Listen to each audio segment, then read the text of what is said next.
করে মুখটা লাগিয়ে দেবো।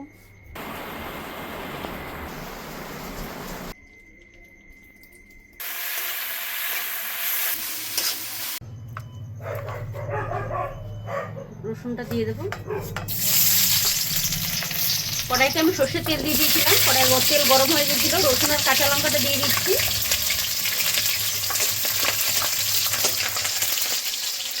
পেঁয়াজ দিয়ে দেবো।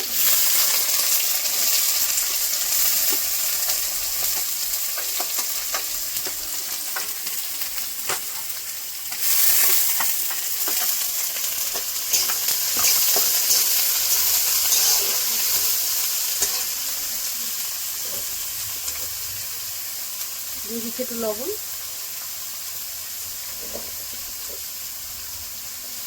একটু ভেজে নেবো এটা।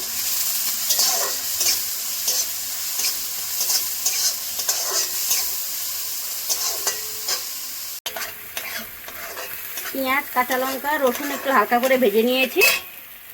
এবার ক্যাপসিকাম আর টমেটোটা দিয়ে দেবো।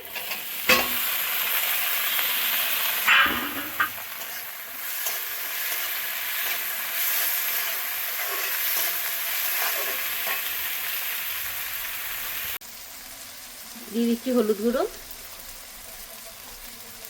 লঙ্কা গুঁড়ো, জিরে গুঁড়ো।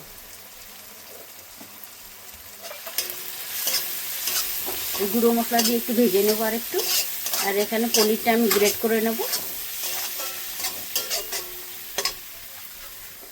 গ্রেটার নিয়ে নিয়েছি, পনিরটা গ্রেট করে নেব।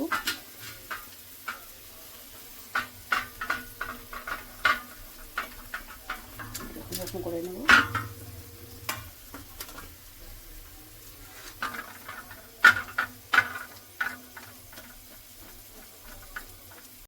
এবার পনিরটাকে দিয়ে দেবো।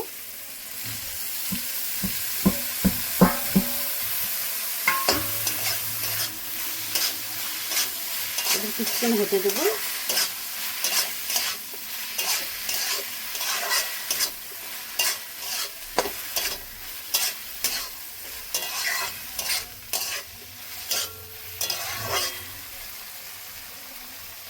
পুরটা রেডি হয়ে গেছে। নামানোর আগে একটু এলাইচি পাউডার দিয়ে দিচ্ছি।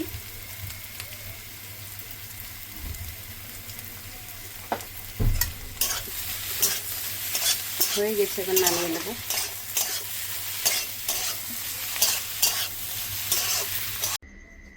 পরোটা তৈরি করার জন্য এখানে আমি আটা ময়দা মিশিয়ে নিয়ে নিয়েছি। দিয়ে দিচ্ছি লবণ,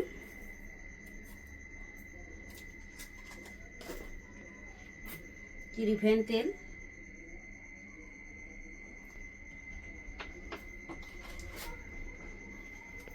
দিয়ে দিচ্ছি কিছুটা টক দই,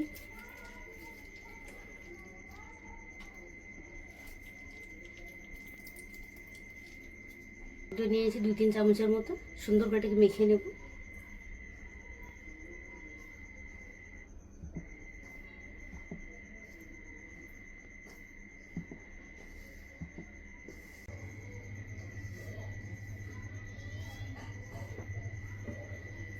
দেখুন আটাটা কি সুন্দর নরম করে মেখে নিয়েছি। দেখুন বেশি শক্ত করলে হবে না, নরম করে মাখতে হবে। হয়ে গেছে। নেব, এটাকে গোল করে নেব।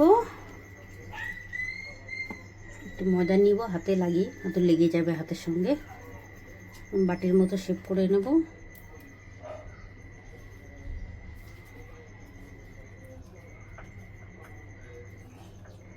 পুরটাকে দিয়ে দেবো।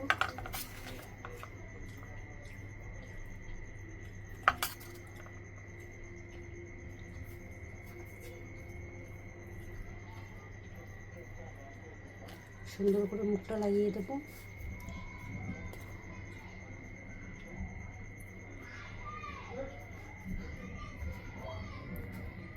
সুন্দর করে মুড়ে দেবো মুখটা, গোল করে নেব। সুন্দর করে মুখটা বন্ধ করে দিলাম। এবার এটাকে গোল করে নিচ্ছি। এবার এটাকে বেলে নেব। একটু আটা লাগিয়ে নিচ্ছি গায়ে, হালকা করে বেলে নেব। দেখুন পরোটা সুন্দর করে গোল করে বেলে নিয়েছি। এখানে তাওয়া বসিয়ে দিয়েছি, তাওয়া গরম হয়ে গেছে। দিয়ে দেবো। আবার আর একটা বানিয়ে নেব।